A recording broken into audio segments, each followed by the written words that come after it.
सनातनी अहंकार में ना आए। आपका ज्ञान बहुत ऊंचा है, आपका धर्म भी बहुत ऊंचा है, मेरा भी है सनातन धर्म, और वो ऊंचा है, तो उसकी ऊंचाइयों तक पहुंचो कि भाई तुम कोई छोटे मोटे नहीं हो, पवन पुत्र हनुमान हो। जी, और तुमने बचपन में सूर्य को निगल लिया था। उनकी पावर्स का रियलाइजेशन करवाया, जो वानर रूप में आने से वो विस्मृति हो गई थी। वही सेम हमारी ही पावर्स एज अ बेहद का सोल, हमें जो विस्मृति हो गई है, दादाजी ने हमें स्मरण करवाया कि हमारे संकल्पों में इतना बल है कि हम ये पूरे पंच तत्वों की दुनिया जो है, पूरा मल्टीवर्स बदल के इसको परम तत्वों का कर सकते हैं। 198 करोड़ साल, ठीक है। अब इतने करोड़ वर्षों में किसी ने बेहद का ज्ञान तो उतारा नहीं उतारा। अगर उतारा होता, मान लेते ये दूसरा प्लैनेट है, यस, कहीं तो लिखा होता, कहीं तो चर्चा, अनंत कोटि ब्रह्मांडों की चर्चा है शास्त्रों में, ऐसा दादाजी ने बताया है, ठीक है। पर बेहद के ज्ञान, अविनाशी परम धाम, मृत्यु लोक ना होना, इन ये मैंने फर्स्ट टाइम सुना था कि ऐसा भी संभव है कि मृत्यु लोक कराने की जरूरत ही नहीं है। ये मैंने यहाँ आके जाना कि ओके, ये भी ऑप्शन अवेलेबल है कि भाई जरूरी नहीं है कि तुम पैदा हो मरो, पैदा हो मरो, अविनाशी भी रह सकते हो। और आप अपने मद में चूर है कि हमारी मुक्ति तो तय है, भोलेनाथ ने तय की है, साक्षात भोलेनाथ है मेरे। वो काल भी उसका क्या करे जो भक्त हो महाकाल का। मैं महाकाल की उपासना करती थी, अति में एकदम करती थी, पर काल भी उसका क्या करे जो भक्त हो महाकाल का। 100 रोग है मुझे, तो क्यों नहीं, मतलब अगर पावर होती तो मेरे प्रारब्ध काट देते ना, लाइट ले लेके। अगर बचपन से ही मुझे किसी ने बताया होता कि तुम आत्मा हो भैया, मैं प्रैक्टिकली सोच रही थी एक दिन कि किसी ने नहीं बताया यार, किसी ने नहीं बताया। मतलब बड़े बड़े हितैषी आए जिन्होंने दावा किया कि हम आपसे प्रेम करते हैं, माता पिता गुरु है ना, सगे संबंधी मित्रगण, दीदी भैया, किसी ने नहीं बताया कि तुम आत्मा हो और तुमको आत्म कल्याण के बारे में सोचना चाहिए। सत्य बोलना है, सत्य यही है कि तुम निराकारी से आकारी और आकारी से साकारी। इस समय के साथ इतने परात निकल चुके हैं, इतने युग बीत चुके, इतने चतुर्युग चले गए, और फिर भी हम मनुष्य हैं, तो हमें ये सोचना चाहिए कि मैं ब्रह्म क्यों नहीं हूँ।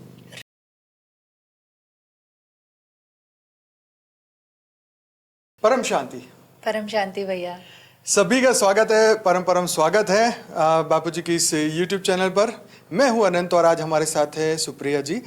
तो आज हम बात करने वाले हैं कि भाई इस मृत्यु लोक के अंदर बहुत सारी आत्माएं फंसी हुई है, भक्ति मार्ग में भी, अलग अलग संस्थाओं में भी, और कहीं ना कहीं वो उनको मार्ग नहीं मिल रहा है, और पुरुषार्थ करने में कहीं ना कहीं वो उनको लगता है कि सिर्फ भक्ति से ही हम आगे निकल जाएंगे, या भक्ति के अंदर ही उनका पूरा जीवन पूरा हो जाएगा, परंतु ज्ञान मार्ग में वो आगे नहीं बढ़ पाती। कहीं ना कहीं ज्ञान से इग्नोरेंस करती हैं, तो कई बार कर्म कांड में फंसी रहती हैं, या मतलब हर संस्था के अपने अपने रूल्स एंड रेगुलेशंस हैं।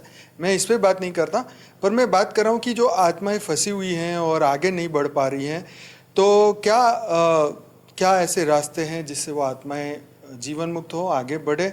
और आज सुप्रिया जी से हम ये चर्चा करेंगे, उनके भी बहुत सारे अनुभव हैं। तो शुरू करते हैं आपसे।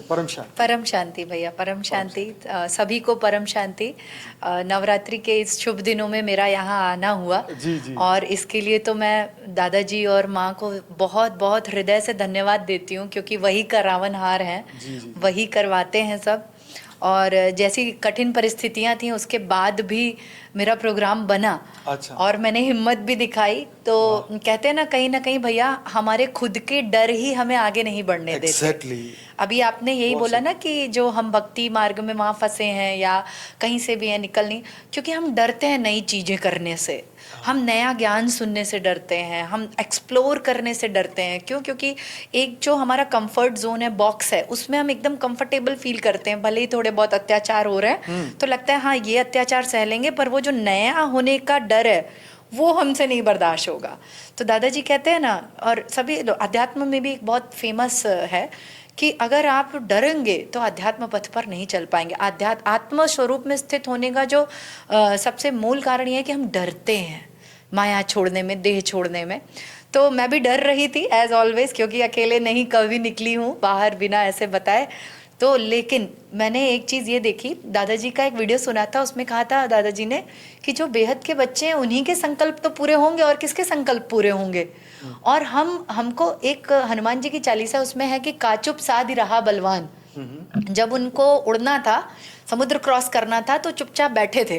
अच्छा। और बोल रहे थे कि नहीं मुझसे नहीं होगा। अच्छा। उन्होंने ऐसा बोला कि नहीं, मैं नहीं उड़ के जा सकता, मेरी पावर नहीं है उड़ के जाने की। अच्छा। बैठे थे चुपचाप, मैं तो बंदर हूँ, मंकी हूँ, मुझे थोड़ी आता है। लेकिन जो सुग्रीव थे वो आए और उन्होंने बोले काचुप साध रहा बलवान। अरे बलवान, तुम क्यों चुपचाप बैठे हो, तुम भूल गए हो। और उन्हें उनकी दिव्य शक्तियों का स्मरण करवाया सुग्रीव जी ने। क्या कि भाई तुम कोई छोटे मोटे नहीं हो, पवन पुत्र हनुमान हो। जी, और तुमने बचपन में सूर्य को निगल लिया था। उनकी पावर्स का रियलाइजेशन करवाया, जो वानर रूप में आने से वो विस्मृति हो गई थी। वही सेम हमारी ही पावर्स एज अ बेहद का सोल, हमें जो विस्मृति हो गई है, दादाजी ने हमें स्मरण करवाया कि हमारे संकल्पों में इतना बल है कि हम ये पूरे पंच तत्वों की दुनिया जो है, पूरा मल्टीवर्स बदल के इसको परम तत्वों का कर सकते हैं। ये कॉन्फिडेंस नहीं है हमको, क्योंकि हमें लगता है अरे हम तो विकारों से भरे हुए 5 तत्वों का पुतला है, हमारे संकल्प कहाँ सिद्ध होंगे। संकल्प तो योगियों के होते हैं, ऋषियों के, मुनियों के होते हैं, और हम गृहस्थाश्रम में, हम देहधारी हैं। पर भैया मैं आपको मैजिकली बताती हूँ कि मैं ऐसे ऐसे गृहस्थ के लोगों को जानती हूँ जिनके संकल्प सिद्ध होते हैं, बस वो अवेयर नहीं है। और नॉन अवेयरनेस में वो क्या संकल्प करते हैं, संसार के, वृत्तियों के, जो उनकी वृत्तियाँ उन्हें इम्प्रिंट्स, उन्हें प्रेरणा दे रही है, वो संकल्प करते हैं। सेम यहाँ आने के लिए मैं डर रही थी बहुत। मैंने कहा लेकिन ठीक है, कौन डर रहा है, मन डर रहा है ना, बुद्धि डर रही, क्योंकि बुद्धि ऐसी प्रोग्राम्ड है बचपन से कि अकेले नहीं जाना है, कुछ हो जाएगा। ये प्रोग्रामिंग ब्रेन की है, आत्मा की नहीं है। आत्मा प्रोग्राम्ड नहीं है, वो तो निर्लिप्त, निराकार, कूटस्थ, नित्य एक रस है ना, उसमें तो मतलब वो तो एकदम स्वतंत्र है। तो ये कौन सी प्रोग्रामिंग थी जो मुझे ही डरा रही थी मेरे ही आत्मकल्याण के मार्ग पे चलने के लिए? वो पूरी सोशल प्रोग्रामिंग, डीएनए प्रोग्रामिंग, पूर्व के कई जन्मों की प्रोग्रामिंग्स थी। तो मैंने ये, लेकिन आत्मा से ही लाइट आई, दादाजी का ही दिव्यता आई, तो मन में एक थॉट, एक और साथ में बैक टू बैक चलता है। कहते हैं ना देवासुर संग्राम चलता रहता है। तो देवासुर संग्राम बाहर नहीं चलता रहता, इधर ही चलता रहता है। यहाँ पे क्या कि नहीं नहीं तुम नहीं जाओगी, बहुत प्रॉब्लम हो जाएगी, अकेले कभी गई हो, ये हो सकता है, वो हो सकता है, वो सकता है। और आत्मा कह रही थी तुम्हारे संकल्पों में बल है, तुम सोचो वो होगा, सिद्धि है, यही तो हमारी सिद्धि है। और भैया मैंने किया, मैंने 10 दिन तक अपने बुद्धि वाले ईगो ब्रेन को शांत किया और आत्मस्वरूप में स्थित होकर प्रतिदिन मेरी आत्मा का कल्याण हो रहा है, मैं अपनी आत्मा का कल्याण कर रही हूँ, मेरी आत्मा उपराम अवस्था को प्राप्त हो रही है, मैंने दादाजी का रूप धारण कर लिया है। ऑल द पॉजिटिव स्टेटमेंट्स सिर्फ आत्म संबंधी, जो मेरी आत्मा से संबंधित हैं, क्योंकि विशेष तो बहुत हैं, संकल्प तो हम बहुत कुछ कर सकते हैं। और आज मैं 38 साल की हो गई हूँ। 38 साल में अभी तक जब तक हम अध्यात्म से कम जुड़े थे तो हम संसार का ही मांगते रहते थे, और हमारे पास पावर्स थी तो हम वही संसार ही भोग रहे थे, कुछ नहीं मिला, उससे कुछ नहीं मिला, डाउनफॉल ही हुआ, उल्टा आत्मा की पावर डाउन ही हो गई। तो बस डेली यही संकल्प कर रही थी मैं, डेली कि नहीं, और ये भी नहीं कर रही थी कि मुझे दादाजी के यहाँ जाना है या ये करना है, ये भी नहीं, सिंपल मेरी आत्म कल्याण के लिए जो भी उचित है वो सब हो रहा है। अब मेरे जीवन में वो हो रहा है जिससे मेरी जीवन मुक्ति हो, ये संकल्प है भैया। और मैं प्रतिदिन जैसे 3-4 बार जब मेडिटेशन कर लेती हूँ, जब जब मुझे फील होता है, और सेम मैंने रट मार ली थी, और रट्टा तोते की तरह फील डाल के, थोड़ा फील डाल के उसमें बोलती थी, एंड इट हैपन। सी मैं यहाँ हूँ, मैं अकेले रुकी हुई हूँ होटल में वहां से अकेले रात को कैब करके आती, मतलब डर रही थी, यही सब डर रही थी ना मैं, कि मेरे को कुछ हो जाएगा, क्या किसको हो जाएगा, देह को हो जाएगा। तो और मैं तो बेहद की सोल हूँ, दादाजी के बच्चों को तो कुछ नहीं होता। अब जैसे ये मेरा एक डर था, ऐसे ही हर जीवात्मा के अपने अपने डर होते हैं। भक्ति मतलब घोर अंधकार, दादाजी बोलते ना, और ज्ञान मतलब परम प्रकाश। लेकिन गीता में भैया एक बड़ी इंटरेस्टिंग बात लिखी है कि हे अर्जुन, मुझे ज्ञानी भक्त परम प्रिय, 4 प्रकार के भक्तों की चर्चा की गई है ना, आर्त और ऐसे करके हैं, तो उसमें से उन्होंने बताया मुझे ज्ञानी भक्त परम प्रिय है। उस भक्त के हृदय में मैं ज्ञान रूपी दीपक स्वयं प्रज्वलित कर देता हूँ। जब मैं उसके जन्म जन्मांतरों की भक्ति से प्रसन्न हो जाता हूँ तो उसके हृदय में ज्ञान का दीपक मैं स्वयं प्रज्वलित कर देता हूँ और उसको उच्चते उच्च परम धाम में ले जाता हूँ। तो दादाजी जो बोलते हैं कि गीता का ज्ञान का अल्टरेशन हो गया है थोड़ा सा, और उसका जो मूल तत्व है उसको छोड़ दिया गया है और इधर उधर की बातों को, ये सच है। भक्ति बुरी चीज नहीं होती है, भक्ति में ही तो समर्पण है। हम लोग अगर देखा जाए, जो हम ज्ञानी हैं, हम बेहद की सोल से हम ज्ञानी हैं, हम बड़े ऊंचे स्तर के भक्त हैं। पूछिए कैसे? क्यों? क्योंकि हमने पूरा ही समर्पण कर दिया है। हमने अपना देह, जन्म जन्मांतरों की प्रोग्रामिंग सब कर दिया है। यही तो होता है ऊंचे स्तर का समर्पण। तो भक्ति और ज्ञान साथ साथ चलते हैं। पर जो भक्ति मतलब घोर अंधकार, दादाजी जिस अंधकार की बात करते हैं भक्ति मार्ग के, वो है, वो क्या है मैं आपको समझाती हूँ थोड़ा सा। कबीरदास जी हुए। कबीरदास जी निराकार के भक्त थे, मतलब बहुत ज़्यादा मूर्ति पूजा के उपाय नहीं करते थे और बहुत संसार में हो रही कुरीतियों पे बहुत खुल के बोलते थे, है ना, ये सब करते थे अपना। तो उन्होंने राम जी पर कुछ पंक्तियाँ लिखी थी। उसकी कुछ पंक्तियाँ मुझे बड़ी अच्छी लगती हैं, मैं हमेशा से उसको पढ़ती थी और याद करती थी कि 4 राम हैं जगत में, 3 राम व्यवहार। 4 प्रकार के राम पूरे संसार में आपको मिल जाएंगे जी, जिसमें से 3 प्रकार के राम जो है आपको व्यवहारिक रूप में दिखेंगे।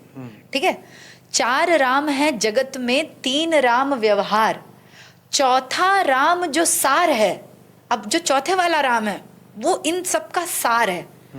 ताको कीजिए प्यार या ध्यान, ऐसे ही कुछ है अगला लाइन मुझे, कि चौथा राम जो सार है, तापर करो विचार, उसके ऊपर तापर करो विचार।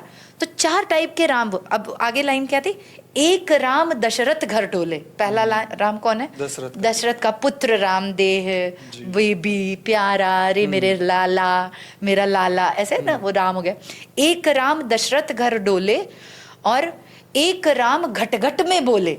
घट घट में हम सबके हृदय में एक राम है, वही आत्मा राम, आत्मा राम वाला राम। हम सब चेतना ही तो हैं, भले ही नीचे गिरी हुई हो चाहे उठी हुई हो, है तो चेतना। आपका एक पॉडकास्ट सुन रहे थे कि वो पता नहीं किसके अंदर आत्मा होती भी है कि नहीं होती है, तो दादाजी ने बोला आत्मा तो सब में होती है, तो आत्मा नहीं होती तो हम यहाँ होते कैसे? मतलब कुछ तो एनर्जी होगी, भले ही 0.2 की हो कला की, पर होगी।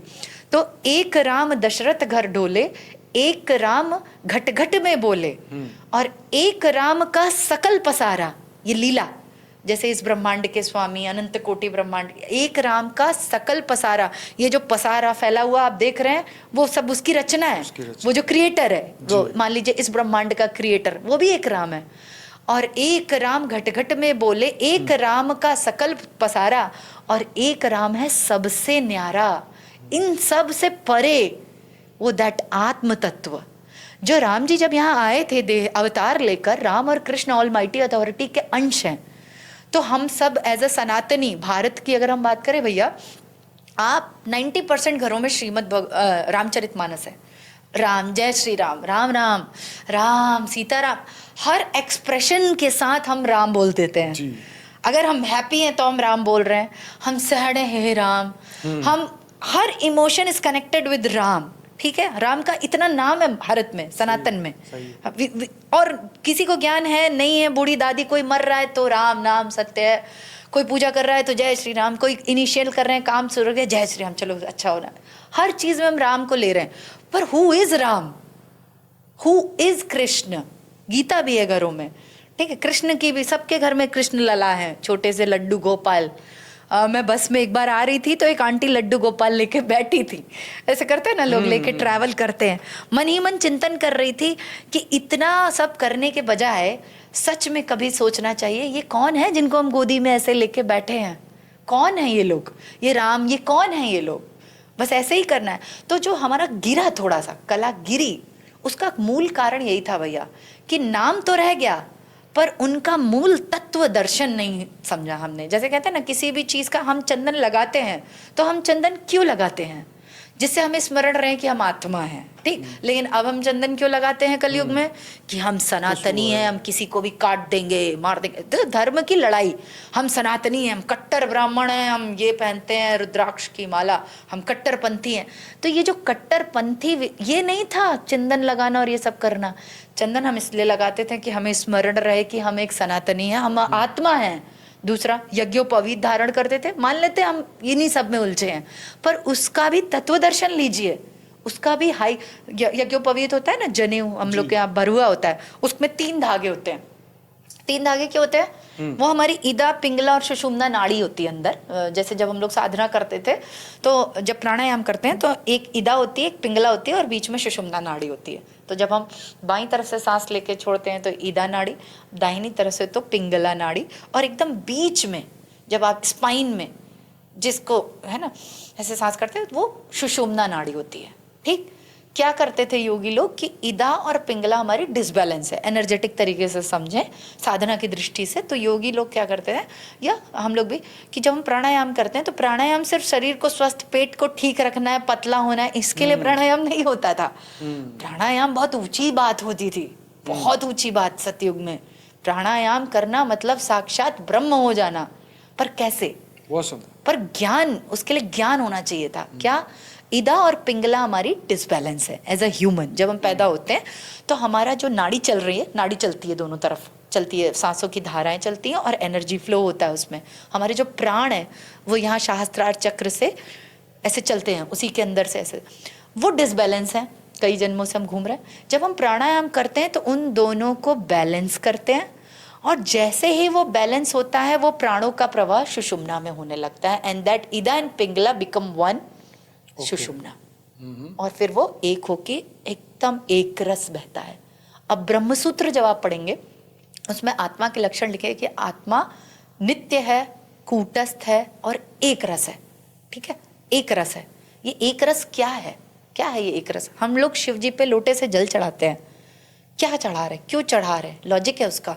आपने लोटा लिया, आप एक रस होने का अभ्यास करो। वो जल जो नीचे एक एक बूंद गिर रहा है वो तुम्हें ये प्रेरणा दे रहा है कि तुम भी ऐसे एक रस गिरो, लवड़ झवड़ मत गिरो, इधर उधर मत छिटको। एनर्जेटिकली मैं आपको प्रूफ बताना चाहती हूँ कि as a soul, as a मनुष्य, हम धरती पे इधर उधर तितिर बितिर जो जहाँ वृत्तियां जो जिधर बहा ले जा रहा है हम उधर ही बहे चले जा रहे हैं। किसी ने कहा चलो रेस्टोरेंट चले, रेस्टोरेंट चले, किसी ने कहा चलो मूवी देखने चलते, किसी ने कहा चलो अमेरिका चलते जॉब करने, वहां चल दिए।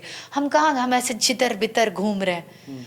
तो हम ये क्यों कर रहे हैं? हम जब जल चढ़ाते हैं तो वो हमें सिखा रहा है कि हम भी एक रस हो जाएं, नित्य हो जाएं, एक रस। तो जब सुषुम्ना में प्राण चलने लगते हैं ना, तो सुषुम्ना से प्राण जब चलते हैं तो वही उसके प्राण की ऊर्जा पूरी यहाँ आत्मा में आ जाती है, और वही अपना मूलाधार चक्र से सारी ऊर्जा ऊपर उठती है और यहाँ आत्मा में आके शांत हो जाती है। ये प्रक्रिया है। ठीक है, प्राणायाम करने से कहते हैं मन शांत होता है। ये सब कहाँ लुप्त हो गया? कौन, कोई बता भी नहीं रहा है, कोई सुन भी नहीं रहा है। अब वो पावर योगा होता है, लोग करते हैं पावर योगा, डोगा भी होने लगा है, कुत्तों का योगा, डॉगी वाला योगा, तो उसको डोगा बोलते हैं वो लोग। इंटरनेशनल योगा डे बनाते हैं। तो पर इसमें मूल बात छोड़ देते हैं। यही मैं आपको बताना चाह रही थी। रामचरितमानस, सनातन धर्म कोई छोटी बात नहीं है। ये बात आपकी एकदम सत्य है, जो आप, हम सब लोग उसका फेवर भी करते हैं। ये कोई छोटी चीज नहीं है। सनातन मतलब एवर लास्टिंग, अविनाशी।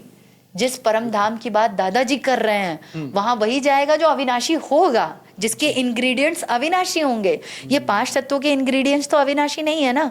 इसलिए संपूर्ण मानव समुदाय को सनातन के बारे में जानना जरूरी है, ना कि इसलिए कि हम बहुत ऊंचे हैं। मतलब घमंड से नहीं बताना होता है। जैसे सनातन धर्म का प्रचार प्रसार अहंकार में आके नहीं करना होता कि हम तो ये करते हैं, हम तो वो करते हैं। सनातन धर्म का प्रचार इसलिए करना है कि 8 बिलियन जो धरती पे मनुष्य घूम रहे हैं बॉडी लेकर, उनके अंदर आत्माएं हैं, जीवात्माएं हैं। उन सब का कल्याण तभी संभव है जब वो अपनी आत्मा का ज्ञान लेंगी।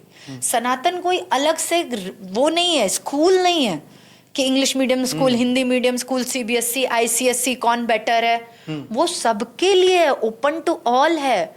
उसकी आवश्यकता सबको पड़ेगी। अब वो घमंड में या अहंकार के वशीभूत होकर जनता उसे माने चाहे ना माने।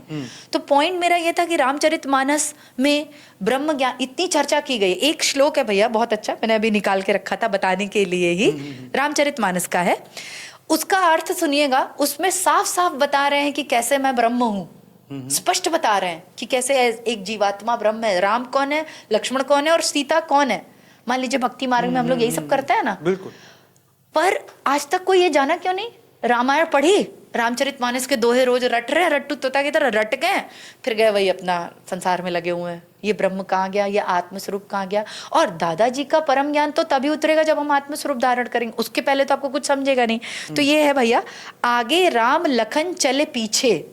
तो जब वन में जा रहे थे राम सीता और लक्ष्मण, तो आगे राम, लखन चले पीछे, लक्ष्मण पीछे चल रहे हैं, राम आगे चल रहे हैं। तापस वेश बनाए अति सोहे, तपस्वियों का वेश धारण किए, तपस्वियों की तरह। मतलब वो तो राजा महाराजा राजकुमार थे ना, लेकिन वस्त्र कैसे पहने? तपस्वियों जैसे, और बड़े सुंदर लग रहे हैं क्योंकि प्यारे हैं सब। दोनों के बीच सिया सोहे कैसे, अब उन दोनों के बीच सिया कितनी सुंदर लग रही, कैसी सुंदर लग रही, अब उसकी महिमा कैसी की जा रही है, उपमा दी जा रही है। ब्रह्म जीव के बीच माया जैसे, ब्रह्म और जीव, ब्रह्म और जीव के बीच में माया। सीता का पर्सोनिफिकेशन किया गया है माया से, मतलब प्रकृति देवी शक्ति, शक्ति तो माया है। जैसे ये सब जो चल रहा है ये शक्ति है।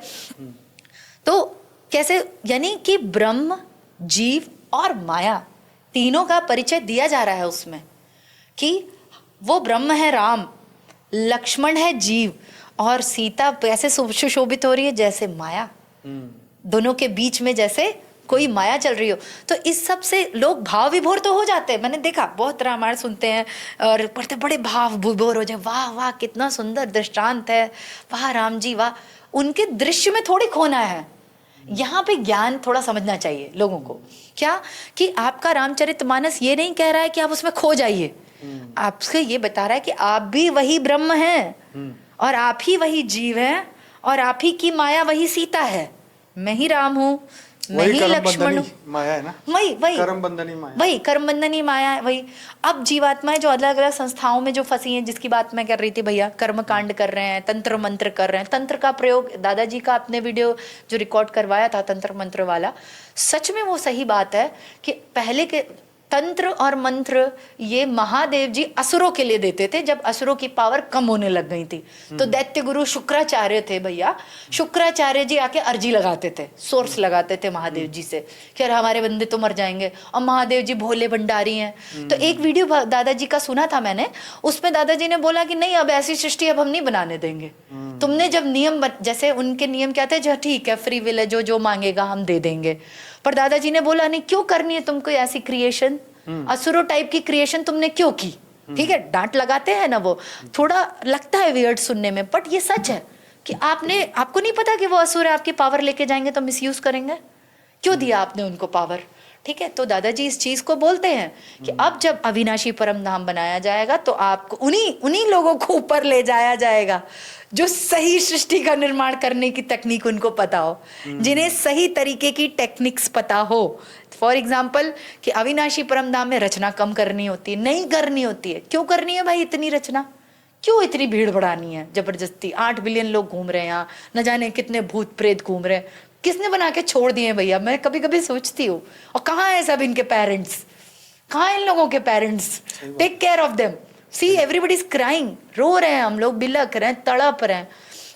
तो वो लोग तब बाहर आएंगे जब ये समझेंगे कि सृष्टि बहुत विराट है, अनंत कोटि ब्रह्मांड हैं, हम इस ब्रह्मांड के ही शिव शक्ति की आराधना में लगे हुए हैं, इसी ब्रह्मांड के देवी देवता की आराधनाओं में लगे हुए हैं, इसी ब्रह्मांड के।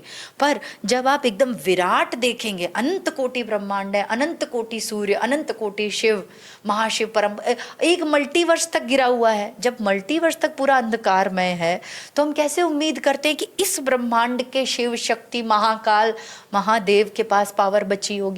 नहीं बची होगी ना। हम जैसे मंत्रों को बुरा नहीं कहते भैया, पर दादाजी का वीडियो आपने भी सुना है, हमने भी सुना है, जनता ने भी सुना ही है।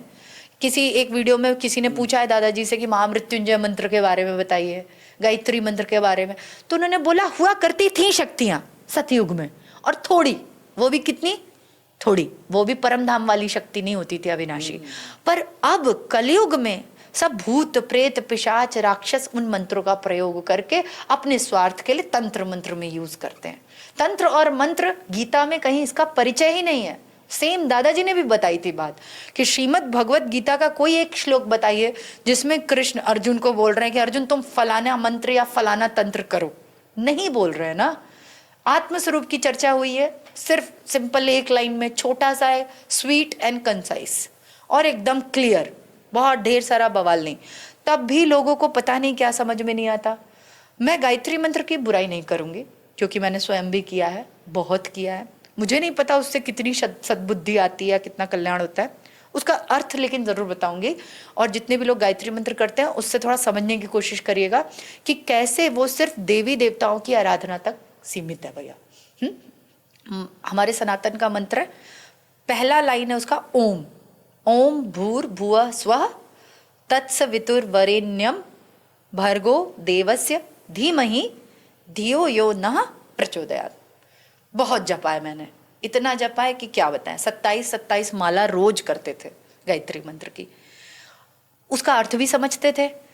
ओम, ओम इस ब्रह्मांड में गूंजने वाली ध्वनि है, अ उ म, ठीक है। अ मतलब भूलोक, उ मतलब भूअरलोक और म मतलब स्वर्गलोक। ओम भूर्भुवः स्वः, भू मतलब भूलोक, भुव मतलब अंतरिक्ष लोक और स्व मतलब स्वर्गलोक। अब यहीं पे रुक जाइए भैया। ओम किस ब्रह्मांड की ध्वनि कहाँ गूंजती है? अविनाशी परमधाम में गूंजता है ओम? नहीं, वहां नहीं गूंजता ना, वहां यानी, और वो है अनंत को, है ना। तो ओम कहाँ गूंजता है? इस ब्रह्मांड में गूंजता है, यानी लिमिटेड है। मान लिया, कम से कम ये मंत्र में ही समझिए। भूर्भुवः स्वः, भू धरती, भुवः अंतरिक्ष, स्व स्वर्ग। कितने फील्ड से आप कनेक्ट हो रहे हैं? 3। बस इतना ही होता है क्या? हम बस 3 लोग से कनेक्ट होंगे और 3 लोगों में 3 लोगों की बात करने वाले हैं आगे, मंत्र में भी आगे। हम ना विश्वामित्र जी का अपमान कर रहे हैं, ना ही हम किसी ऋषि का अपमान कर रहे हैं इस मंत्र का परिचय देके। हम एक भैया लॉजिकल डिबेट होनी चाहिए, it's not disrespecting anything, okay. जैसे मान लीजिए आप कुछ गलत बात कह रहे हैं, या गलत नहीं कह रहे हैं, आप कोई बात कह रहे हैं जिसका मेरे पास एक और वर्जन है, पर्सपेक्टिव है। ग्लास आधा खा लिया आधा भरा है, एवरीबडी हैज डिफरेंट पर्सपेक्टिव। तो इसको ऋषि लोग शास्त्रार्थ करते थे, आपने सुना होगा, पहले के समय में शास्त्रार्थ होते थे। तो क्यों ना पॉजिटिवली इन चीजों को सुना जाए, कोई हर्ट ना हो मेरी बातों को सुनकर, कोई भी सनातनी या मैं किसी धर्म का या मंत्र का। क्यों? क्योंकि आप लॉजिकल ब्रेन से सुनिए थोड़ा कि मैं क्या कहना चाहती हूँ। ओम एक ब्रह्मांड की ध्वनि, भूर्भुवः स्वः धरती, अंतरिक्ष और स्वर्ग। 3 लोग। तत्सवितुर्वरेण्यम, तत् सवितुर्वरेण्यम, तत् मतलब उस, सवितु, सवितु कहते हैं सविता देवता को।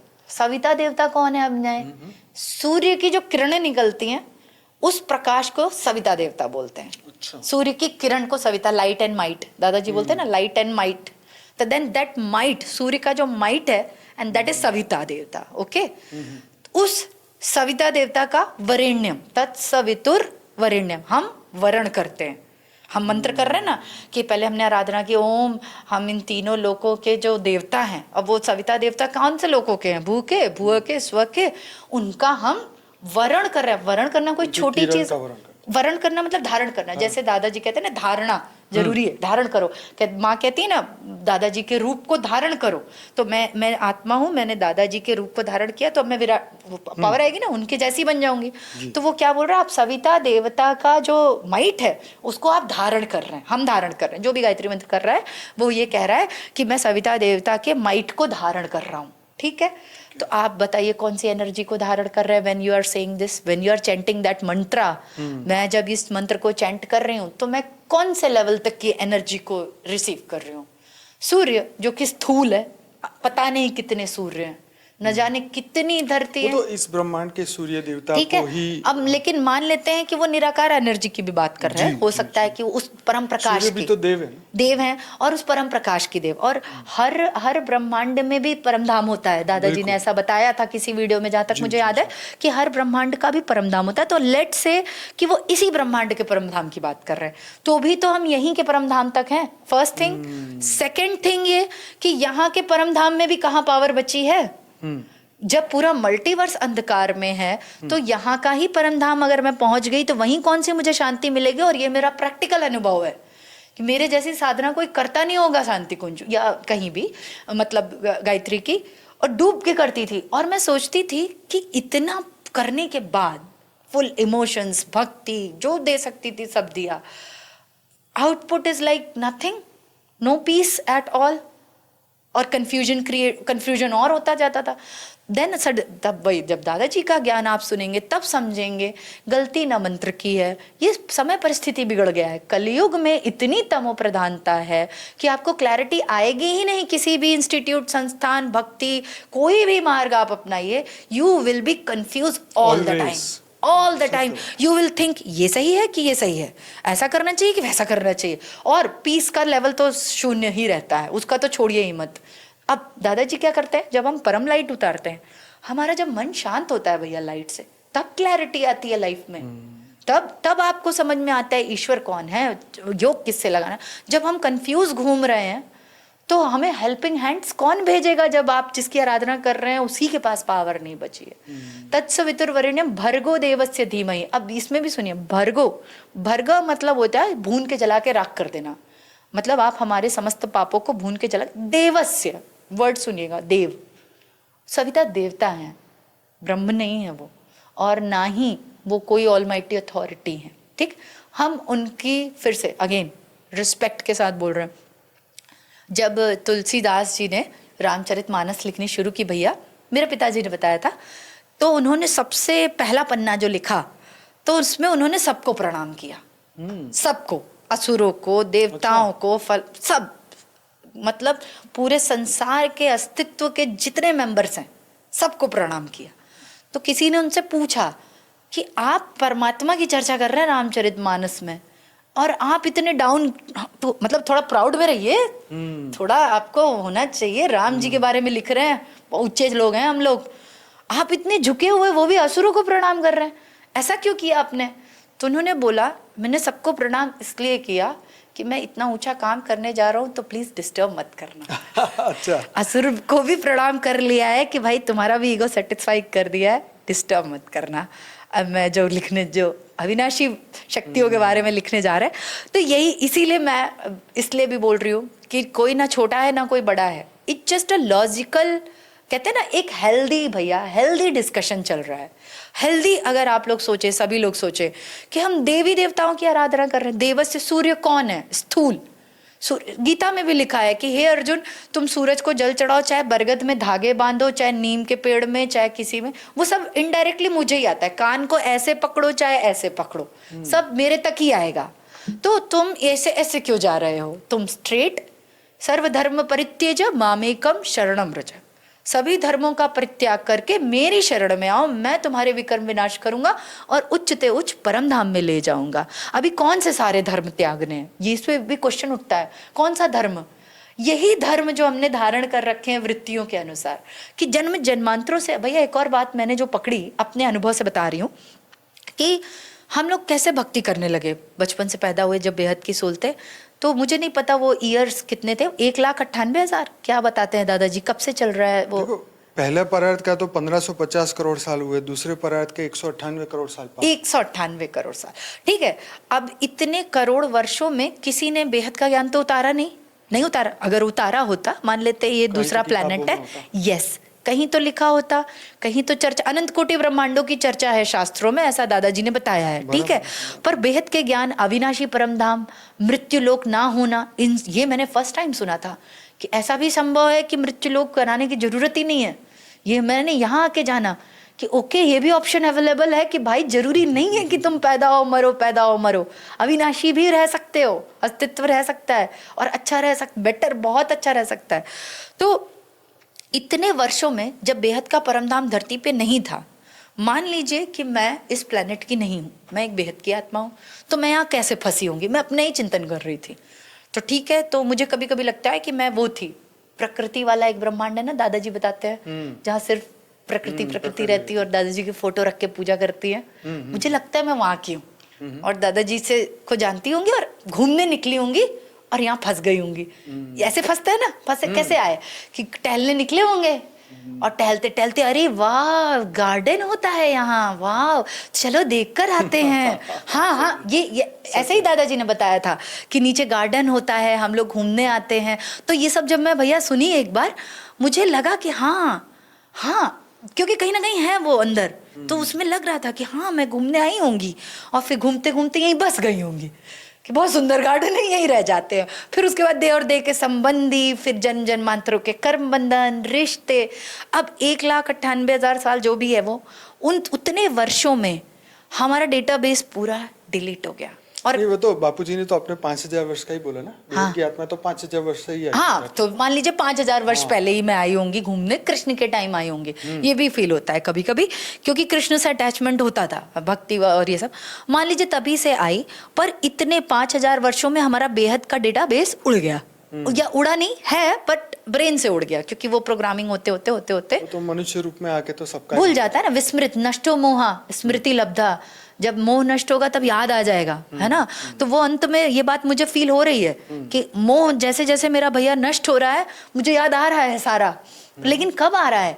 जब तक मोह में है तब तक नहीं आ रहा। मोह मतलब अरे मेरे मम्मी, अरे मेरे पापा, अरे मेरा देह, मेरा परिवार, न जाने कितने मम्मी पापा, देह, परिवार, नौकरी, कितना किया होगा। 5,000 वर्ष में भी बहुत सारा है ना। बहुत सारा। अरे 5,000 वर्ष में भी मान लीजिए 70 साल की उम्र होती है और कभी आकस्मिक मृत्यु हुई होगी, कभी कुछ हुआ होगा, you never know past life, और उसमें जाना भी नहीं है। पॉइंट सिर्फ इतना है भैया, मैं कहाँ पे थी कि हाँ, कि इतने वर्षों में जो बेहद का ज्ञान क्या किसी ने उतारा? नहीं उतारा। 5,000 वर्षों में भी पुरुषार्थ किया परिवर्तन का। राम जी के समय भी परिवर्तन का पुरुषार्थ हुआ, अवतारी सत्ता थे, अवतार आते इसलिए कि हम परिवर्तन कर सकें। और कृष्ण जी के समय पे भी परिवर्तन का प्रयास किया गया, पर ना परिवर्तन ही हो पाया, ना शांति हो पाई, और ना ही बेहद का ज्ञान प्राप्त हो पाया। ठीक, इसका कारण क्या था? और अभी भी जब हम पैदा हुए तो फिर से हम वही सब में फंस रहे हैं, वही भक्ति करते हैं, वही क्यों करते हैं? क्योंकि उसकी रिकॉर्डिंग्स पड़ी हुई हैं पूर्व के कई जन्मों की, कि भजन गाया जाता है, ठीक है, चैतन्य प्रभु थे, वो भजन गाते थे, ऐसे करते हैं, ऐसे किया जाता है, ऐसे पूजा की जाती है, ऐसे यज्ञ हवन किया जाता है, भक्ति की जाती है। कहाँ रिकॉर्ड है ये सब? हमारे डेटाबेस में ही तो है। किसने सिखाया कि ऐसे करो? डेटाबेस में किए जा रहे, किए जा रहे। इसीलिए बेहद के बच्चों को के लिए भी है कि इतना ज्ञान फैलाइए, इतना ज्ञान फैलाइए। बहुत लोग प्यासे तड़प रहे भैया, मैं बताऊं, तड़प रहे। जब कभी ऐसे ज्ञान गलती से निकल जाता है, वैसे तो सबके सामने नहीं बोलते, ज़्यादा हद के लोगों के सामने, ज़्यादातर लोग समझते नहीं, और कुछ लोग जो समझते हैं, सही बोल रही हो, एकदम सही बोल रही हो, हाँ ऐसे ही होता है, सही यार, ऐसा भी हो सकता। See everybody is looking for the option, प्रकाश की किरण। जैसे कहते हैं ना, कैसे आप टापू पे फंस जाइए तो आप वेट करते रहते हैं बोट का, कोई तो आएगा, कोई तो आएगा मुझे बचाने। वो एक प्रकाश की किरण का इंतजार कुछ जीवात्माएं कर रही हैं। सभी लोग कर रहे हैं कि नहीं? सभी तो नहीं करेंगे, सभी नहीं करेंगे, पर कुछ जो बचना चाहती होंगी डेफिनेटली कर रही हैं। तो इसीलिए जब दादाजी कहते हैं ना कि सेवा करो, और सेवा क्या है? ज्ञान दान महादान। सबसे बड़ी सेवा क्या है? ज्ञान दान महादान। क्यों ज्ञान दान करो? क्यों बताओ सबको? क्यों यूट्यूब पे डालो? जब अपना बैठ के योग लगाओ, ऋषि मुनि वहाँ हैं ऊपर, वो संभाला और ज्ञानगंज बैठ के योग लगा रहे हैं ना, तपस्या ही तो कर रहे हैं। पर ज्ञान कौन उतारेगा?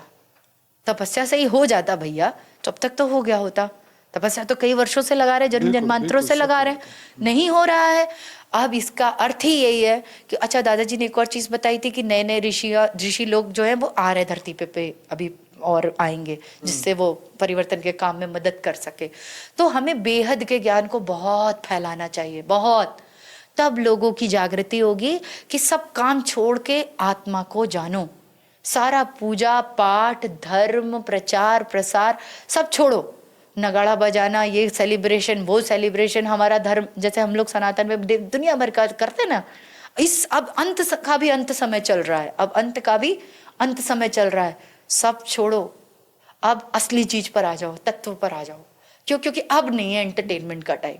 ठीक है, ठीक है, सनातनी ऊंचे होते हैं, पर इसका फिर वो हो जाता है, कहते हैं ना कि कछ, वो जो खरगोश था उसको प्राउड हो गया था, खरगोश को प्राउड हो गया था, मैं तो बहुत तेज दौड़ता हूँ, मैं तो आगे ही निकलूंगा, तो बीच में सो लेता हूँ।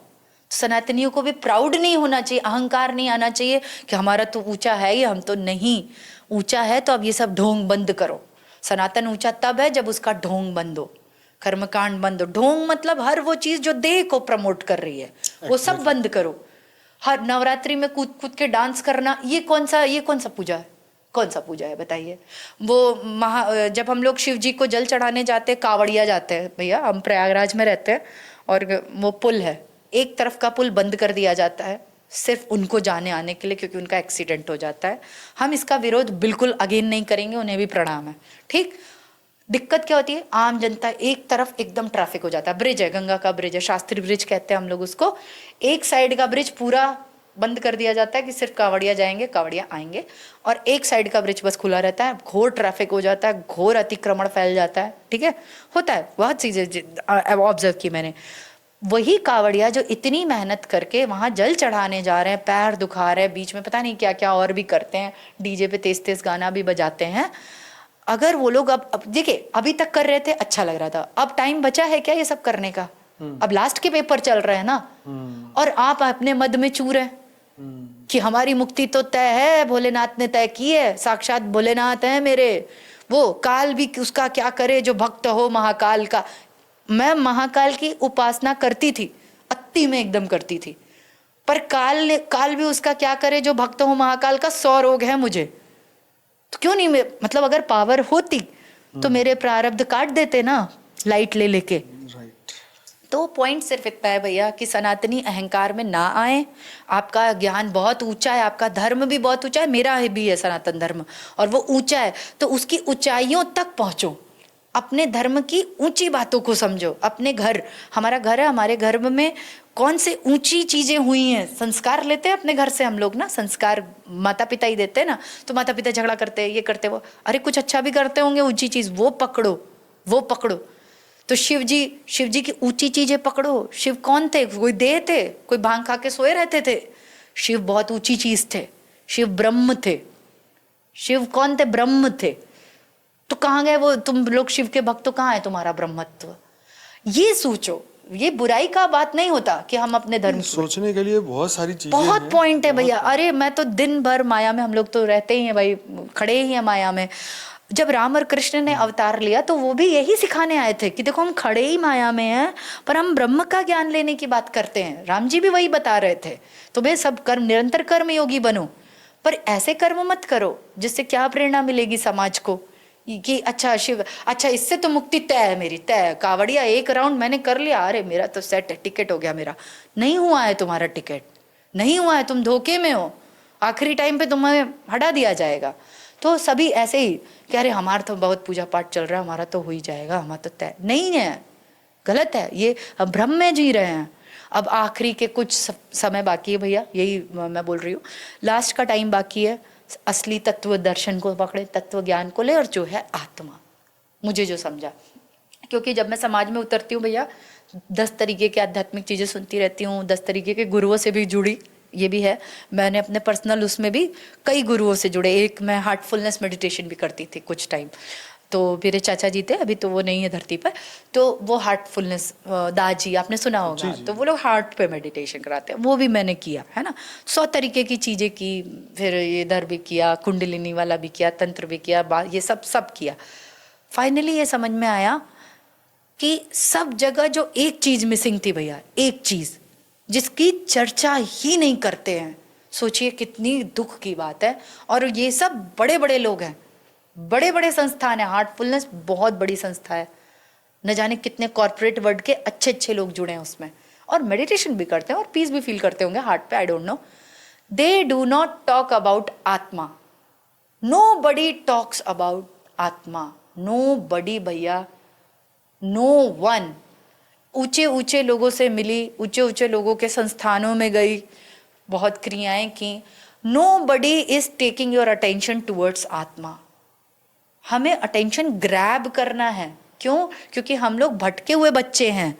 तो as a teacher, as a spiritual guru, अगर आप लोग संस्थान खोल के बैठे हो, मैं सबको बोल रही हूँ, तो आपका पहला कर्तव्य क्या था कि बच्चा आपके स्कूल में आया और बच्चा भटका हुआ है, बच्चे को ज्ञान देना, बड़ा करना, ये आपका धर्म था ना, गुरु है ना आप तो पहला धर्म था बताना कि तुम देह नहीं, तुम आत्मा हो। रामचंद्र जी, विश्वामित्र और वशिष्ठ, वशिष्ठ उनके घर के गुरु थे, विश्वामित्र जी उनके आध्यात्मिक गुरु थे।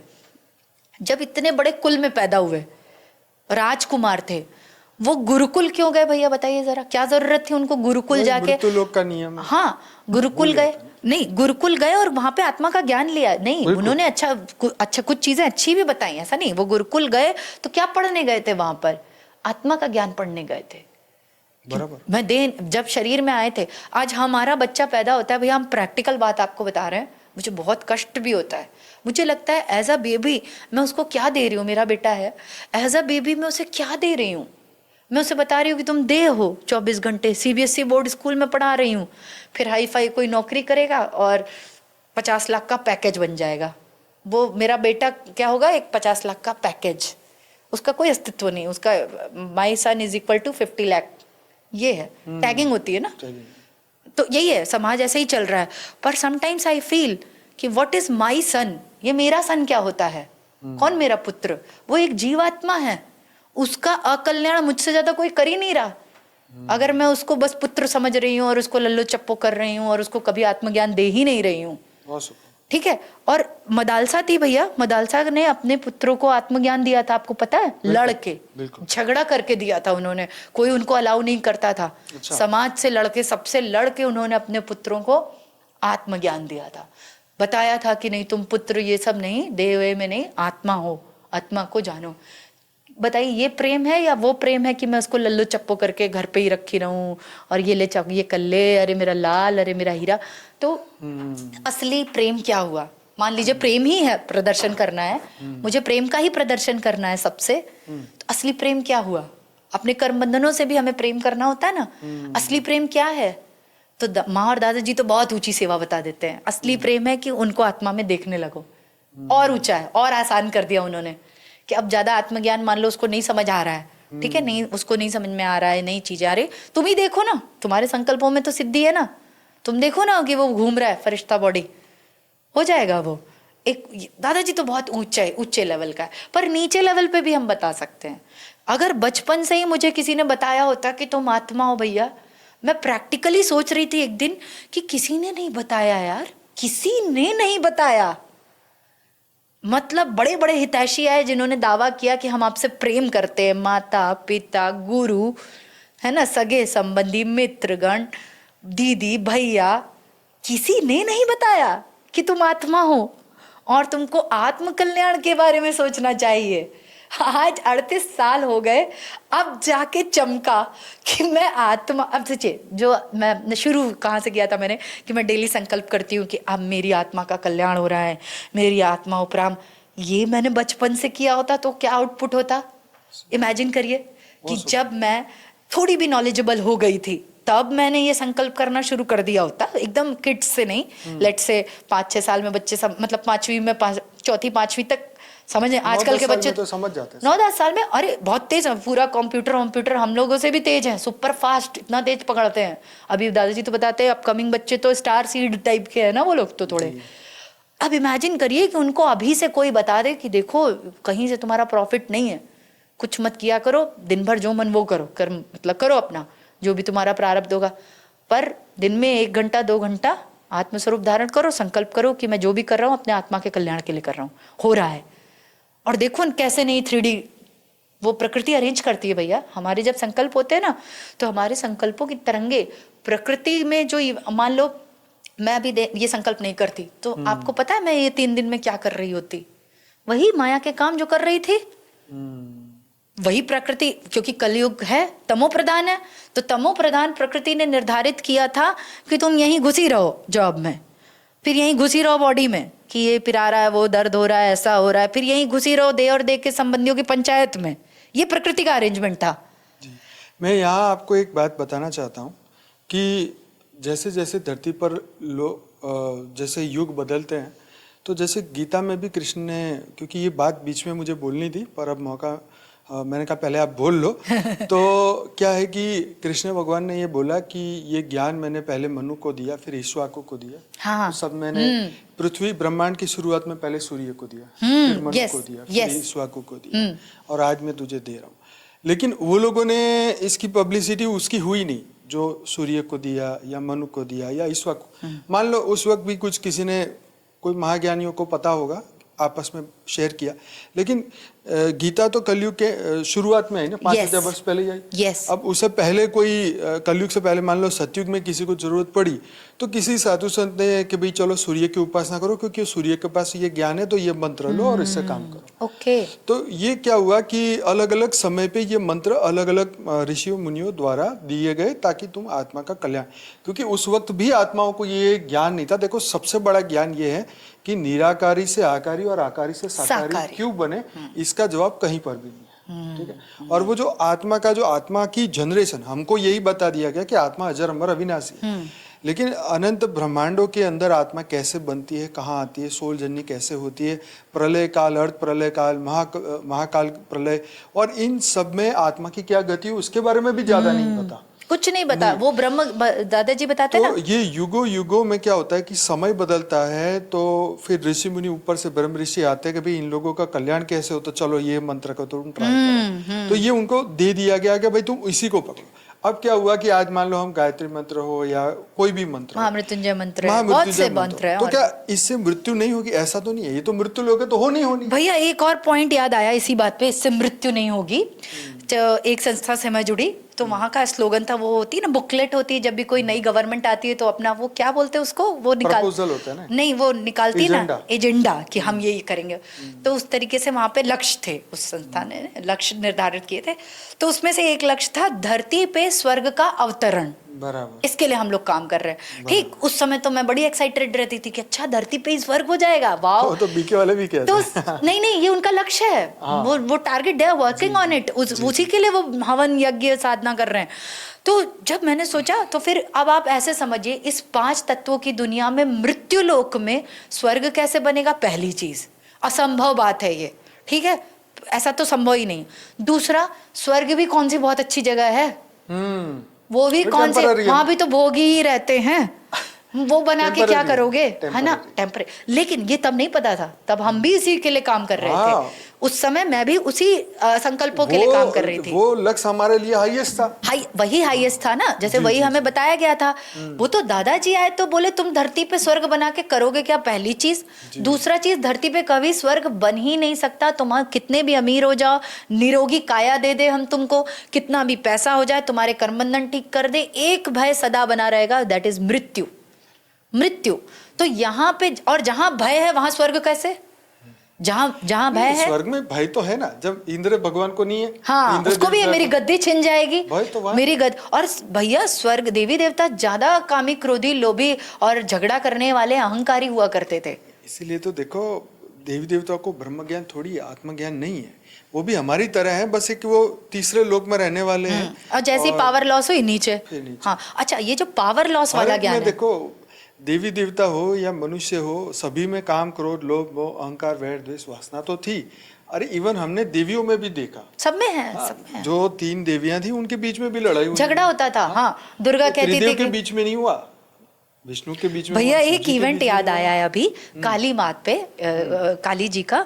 तो कहते हैं ना कि जगदम्बा जो थी, तो उन्होंने दादाजी के वीडियो में मैंने सुना था कि जगदम्बा ने रक्त बीज का वध करने के लिए अपना एक रूप निकाला था, वो काली थी ना, उस समय निकाला था, जब भी निकाला होगा कि वो भाई वध करेंगे, लेकिन उन्होंने रैप अप नहीं किया, ये शायद था, जैसे कहते हैं ना कि बना तो दिया, फिर वो तो वाइंड अप नहीं किया। 24 अवतार विष्णु के और 28 अवतार शिव जी के, तो वो तो धरती पर ही है ना, हाँ, कहाँ वापिस हुए, तो वापिस गए नहीं ना भैया। तो इसका मैं आपको एक लाइव एग्जांपल देती हूँ, वो रैप अप नहीं किया उन्होंने। तो अब वो काली के अवतार उस समय राक्षसों को मार के रक्त पीती थी भाई, मारती थी और रक्त उनका लेती थी चढ़ावा के तौर पर। अब वो रैप अप तो हुआ नहीं। अब एनर्जेटिकली समझने की कोशिश कीजिए, तो वो जो कॉन्शियसनेस क्रिएट हुई थी एज अ काली, वो घूम रही है, वो अभी खत्म तो हुआ नहीं है। अब सतयुग, द्वापर, त्रेता, कलयुग अभी भी घूम रही है, और किस कॉन्शियसनेस के साथ घूम रही है? ना अपग्रेड हुई है ना डाउनग्रेड हुई है कि मुझे खून चाहिए, मुझे राक्षस का खून चाहिए, मुझे खून चाहिए, मुझे खून चाहिए, मुझे खून चाहिए। ठीक, तो मैं एक रिलेटिव के यहाँ गई थी भैया, उसमें वो बरुआ, वही यज्ञोपवीत संस्कार होता है उनके यहाँ, यज्ञोपवीत था। तो 3 बच्चों का एक साथ करवा रहे थे, एक करीब 12 साल का था और 2 9 साल के थे, 3 का एक साथ वो यज्ञोपवीत उन्होंने रखा था। तो हम गए थे बिहार में, तो वहाँ उनके यहाँ बलि प्रथा होती है, ये मुझे पहले थोड़ा सा पता था, लेकिन मुझे नहीं पता था कि ये लोग यज्ञोपवीत वाले दिन भी वो करने वाले हैं। तो उनके यहाँ 10 दिन का पूरा अनुष्ठान था, यज्ञोपवीत करना था उन्हें, और 10 दिन तक विभिन्न विभिन्न प्रकार की पूजा पाठ करनी थी, और ये सब था। और वो बलि कहाँ, तो जब मैं गई तो ऑलमोस्ट पूरा हो गया था उनका यज्ञोपवीत का संस्कार। 10 दिन का फंक्शन था, तो प्रतिदिन कुछ कुछ कुछ कुछ पूजा, ये मटके वाली पूजा, वो वाली पूजा, वो वाली पूजा हो गया। आखिरी दिन जिस वो लड़का यूएस में रहता है जिसका यज्ञोपवीत था, बच्चे सब अंग्रेज बच्चे थे, हाँ सारे यूएस में रहते थे। उस पंखा चल रहा था, तो जिसका यज्ञोपवीत हुआ था उसमें से तीनों में से सबसे जो बड़ा वाला था, उसकी फिंगर पंखे में घुस गई और उसकी फिंगर कट गई, और खून के छिट्टे पूरी दीवार पे, और जहां उन्होंने वो किया था पूरा वहां, और उनका कुलदेवी का कमरा है उसके अंदर, कुलदेवी के कमरे के अंदर खून के उनके छिट्टे पहुंचे। अब मैं ये सब, मैं वहां लाइव हूँ, सब देख रही हूँ, सब फील कर रही हूँ, एनर्जेटिक। अभी रिसेंट एकदम बात है ये, जून की, ठीक है। अब मैं फील कर रही हूँ, मुझे सब समझ में आ रहा है क्या हो रहा है, क्यों हो रहा है। फिर मैंने उनकी गार्जियन थी, उनसे पूछा कि आप लोग बलि देते थे क्या काली माँ को, आप लोगों की कुलदेवी हैं ये वो? कि हाँ कुलदेवी हैं, वो उनका कमरा है और उनको भोग भोग लगता है डिफरेंट डिफरेंट टाइप का, उनका जो भी आराधना है। पर बलि, हाँ हम लोग पहले घर पर बलि देते थे, लेकिन धीरे धीरे हमें नहीं ठीक लगता था, तो अब हम मंदिर में वहाँ देते हैं। तो आज भी बलि होगी इस बार, क्योंकि हमारी जितने अनुष्ठान होते हैं उसमें हमें बलि देना होता है, ये नियम था उनके यहाँ का भैया। तो मैंने उनको ये बात रखी, मैंने कहा पता है ये क्यों हुआ? क्योंकि आपने बलि नहीं दी थी इस बार वो उन्होंने नहीं दी थी, तो उन्हें तो चाहिए, तुम दो चाहे मत दो, हमें तो चाहिए। तो क्या कभी किसी ने सोचा कि ये हम कैसे देवी देवताओं की आराधना करते हैं, ये कौन सी पूजा है, क्यों चाहिए भाई हमको खून? समझने की कोशिश करेगा भैया, फर्स्ट। सेकेंड, फिर उन्होंने खुद बताया मुझे, मैंने पूछा भी नहीं, तो मैं तो उनको आध्यात्मिक दृष्टि से समझाने की कोशिश करी थी, क्या मिला आपको? अच्छा सुनिएगा भैया, एक और चीज, जब बलि देते हैं ना तो वो खुश होकर आपको माया देती है, जो मुंह मांगा अवतार देती है। ये सब भी होता है, जैसे वो जैसे कहते हैं ना कि सोल से कॉन्ट्रैक्ट लो कि मैं तेरा ये काम करूंगा, तू मेरा ये, तुम मुझे माया दो, मैं तुम्हें खून दूंगा, ये बात होती है। तो उन्होंने स्वयं बताया, पिछले बार भी उनके यहाँ इस फंक्शन था, यज्ञोपवीत था किसी का या कोई फंक्शन था, उसमें इन लोगों ने ऐसे पूजा की, तो एक उन्हीं के घर की, उन्हीं आंटी जिनसे मैं बात कर रही थी, जिनके घर पे थी मैं, उनका हाथ कटा था। सेम पिछले बार भी हुआ था, सेम इवेंट पे हुआ था। उन्होंने बताया, मैंने नहीं पूछा, सोचिए मैंने पूछा भी नहीं, मुझे लगा कि ठीक है मेरा। और मुझे एक बार को ये भी लगा भैया कि हो सकता है मैं गलत समझ रही होंगी, क्योंकि भाई दिमाग ज्यादा चला रहे हैं, ज्यादा अध्यात्म में घुस गए हैं, तो हर जगह यही दिखता है। मैं अपने पे डाउट कर रही थी कि ज्यादा दिमाग चलाने लग गए, ज्यादा घुस गए, तो हर जगह मुझे वही दिखता है। उन्होंने खुद बताया कि बेटा पिछली बार भी ऐसा हुआ था, पिछले बार भी हम बलि नहीं दिए थे, हमारा हाथ कट गया था और यहाँ पे पूरा खून खून हो गया था। मैंने कहा नहीं दी थी, उन्होंने ले ली। आपने नहीं दी तो उन्होंने ले ली, आपने आदत तो आप ही ने बनाई है, वृत्ति। अच्छा अब सुनिए कैसे फंस गए। अब फंसे ऐसे हैं कि कई पूर्वज ये विधि करते आ रहे थे उनकी, अब वो नहीं करेंगे तो वो उन्हें तंग करेंगे, पहला चीज। दूसरा चीज कि जब आपने उनको इतना दिया तो उन्होंने भी तो आपको दिया है माया, ढेर सारी माया, धन दौलत, नहीं तो वो अपना ले लेंगी। समझने की कोशिश करिए, अब हिलेगा सब, अब हिलाएगा, माया पूरी आपकी हिल जाएगी ऊपर से लेके नीचे तक।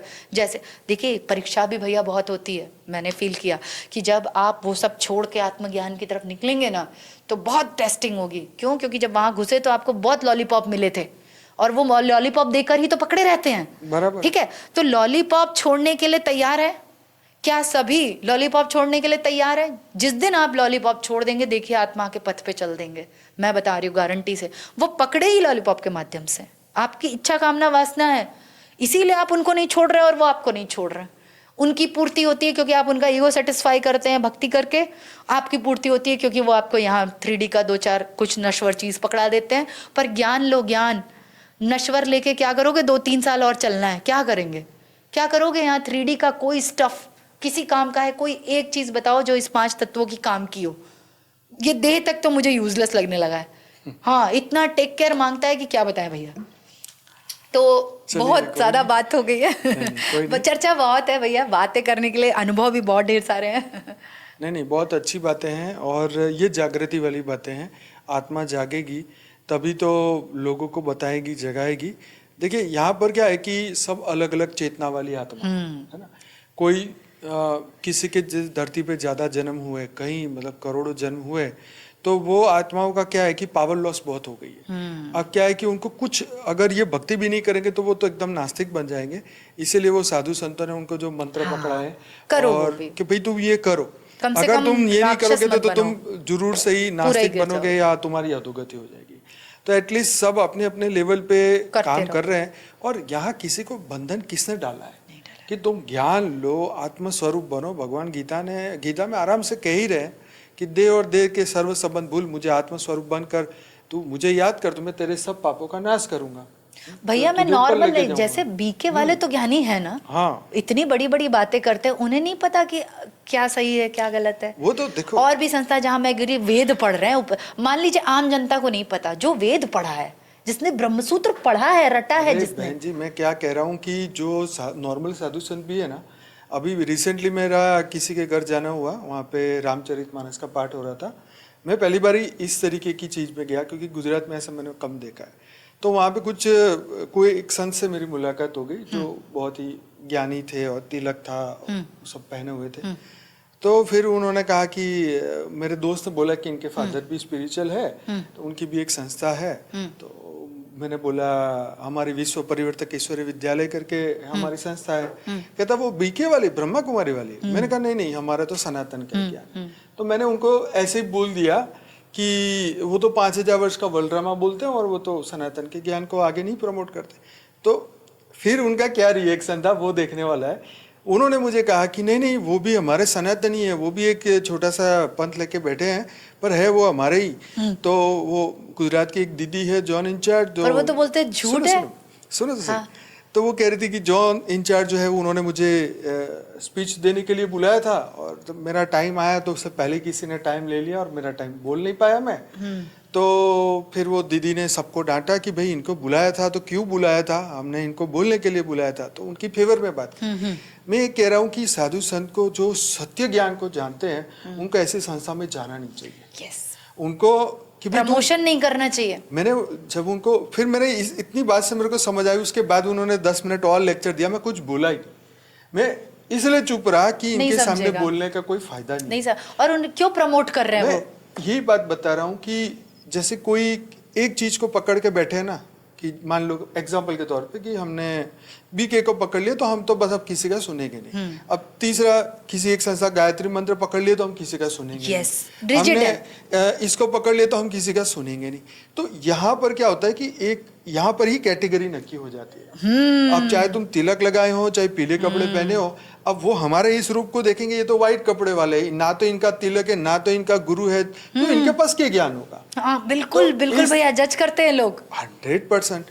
अगर तो वहीं पर बात खत्म हो जाती है। इसीलिए जो है वो लोग, अच्छा वो लोग क्या करते हैं, वो वेदों की बात नहीं करते कभी भी, क्योंकि वेद और उपनिषद की बात की ना तो फिर उनका कर्मकांड बंद। ये बताइए भैया, वो तिलक लगाए थे ना, डेफिनेटली पढ़े होंगे ना, मानते हैं कि नहीं? मानते हैं कि नहीं? अब देखो जानते होंगे ना आत्मा का ना, तो क्यों नहीं बता रहे हो सबको?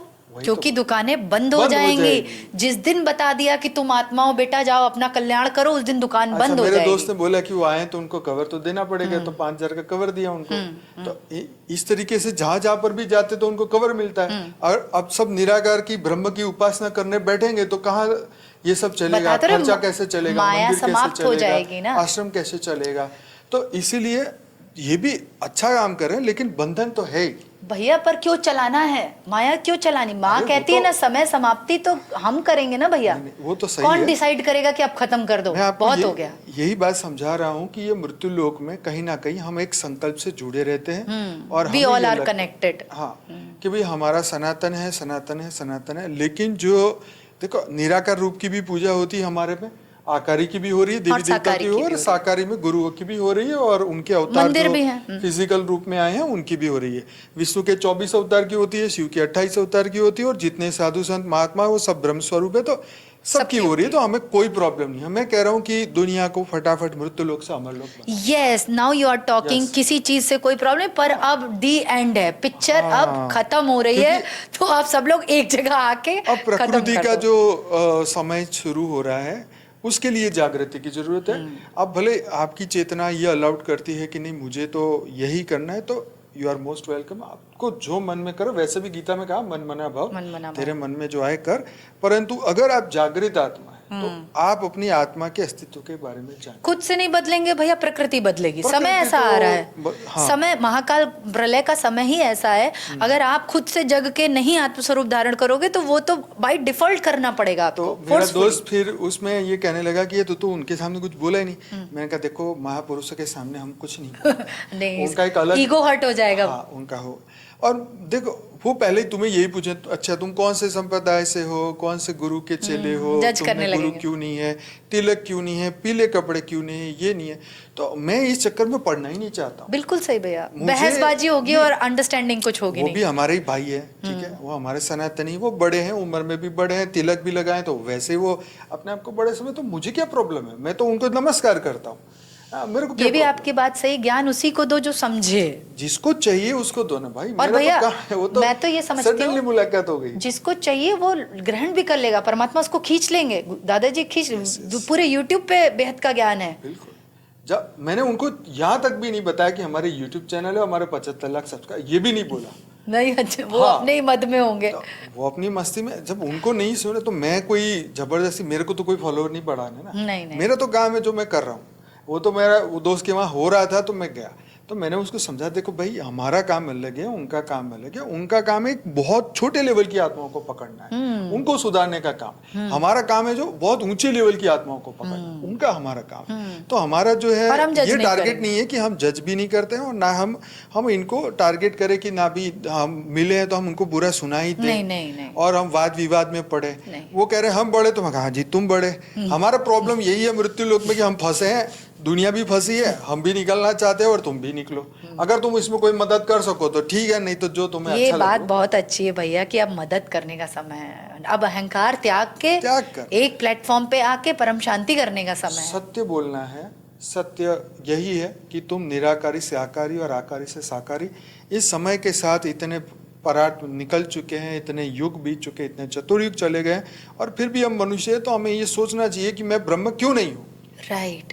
समय अगर तुम्हें इसी ब्रह्मांड का ज्ञान समझ में आता है या तुम्हारा विश्वास इतने में ही है, तो मैं शिवो हम मुझे बोला गया, अहम ब्रह्मास्मि बोला गया, वेद के 4 महावाक्य बोले गए, अगर वो मुझे नहीं याद तो फिर तुम कौन से ज्ञानी हो। यस। और तुम ज्ञानी हो तो तुम ये सोचो कि मैं क्यों बंधन में हूँ, बंधन में, और प्रकृति की हालत देखो, अपने आजू बाजू भी देखो। मेरी मुक्ति का कारण मैं तय करूँ ना, फिर कौन करेगा। अगल बगल भी देखो कि ऐसी परिस्थिति क्यों है, मेरे संकल्पों में इतना भी बल नहीं है कि मैं अपनी धरती को ठीक रख सकूं। बहुत तो टाइम हो गया। काफी समय लग गया, काफी समय लगा। अभी हम और भी चर्चा कर सकते हैं, परंतु जब हम वीडियो देखते हैं तो हमारी एक मेंटल कैपेसिटी होती है कि भाई हम अभी तो फिलहाल तो एक ही घंटा सुनेंगे। कई महापुरुष महान आत्मा है 2-2 घंटे भी सुन लेती है, परंतु अभी इसको स्टॉप करना पड़ेगा, नहीं तो सब सुना हुआ निकल जाएगा। तो बहुत बहुत धन्यवाद। बहुत थैंक यू भैया, थैंक यू सो मच। आपने बहुत ही अच्छा आपने जो कहा बिल्कुल परम सत्य है, और मैं चाहता हूं कि आप भी ऐसी दिव्य आत्माएं बने और इस दुनिया को ऑब्जर्व करें, और ऐसे ही कुछ ज्ञान के कुछ ऐसी बातें जो दुनिया की आत्माओं को मदद कर सके, उनसे उनके बंधन से मुक्त होने में। हमारा ये प्रयास है कि मृत्युलोक अमरलोक बने। आपका भी यही प्रयास है, तो हमसे जुड़िए, मिलकर संकल्प करते हैं, परम शांति वाइब्रेशन फैलाते हैं, दुनिया में परम शांति फैलाए। नहीं तो ये विश्व युद्ध तो है ही, हो रहा है और होने वाला है, कोई नहीं रोक सकता। आप सोचिए, रामावतार में भी भगवान को वो तीर लेके निकलना पड़ा था। अभी तो हम तीर नहीं लगा रहे हैं, ना हम वो लेके जा रहे हैं, लेकिन उन्होंने धर्म की रक्षा के लिए किया, खुद की रक्षा के लिए किया, क्योंकि वहाँ पुलिस नहीं थी। right. ना वो अपनी मिलिट्री वहीं छोड़ के आए थे राम राज्य में, तो वहाँ पर भी जरूरत थी। तो खैर अलग अलग समय है, मैं ये नहीं कहता हूँ भगवान ने क्यों किया, वो उनको जो अच्छा लगा उन्होंने पुरुषार्थ सबने किया, तो हमें भी करना है। तो हमें भी करना है, नई दुनिया के लिए नया ज्ञान, और नया ज्ञान ले और नई दुनिया की रचना के लिए तैयार हो जाए। तो बहुत बहुत धन्यवाद पूरा वीडियो देखने के लिए। अगर अच्छा लगा है तो लाइक करें, शेयर करें, और इसी साथ ऐसे ही हमारे कई वीडियो आएंगे इसी चैनल पर। देखते रहिए, सुनते रहें, और दुनिया को आगे परम शांति का ज्ञान देते रहिए। बहुत बहुत धन्यवाद। परम शांति सभी को, परम शांति, बेहद की परम शांति। परम शांति सोचो, बोलो परम शांति। Join us daily for our morning live meditation, Monday to Saturday, 5:30 to 6:30 a.m. Join us daily for live meditation, 10 p.m. to 11 p.m. on YouTube Live. Subscribe now. Website www.paramshanti.org. Email us anant@paramshanti.org. Like, share, subscribe. Join today. बेहद की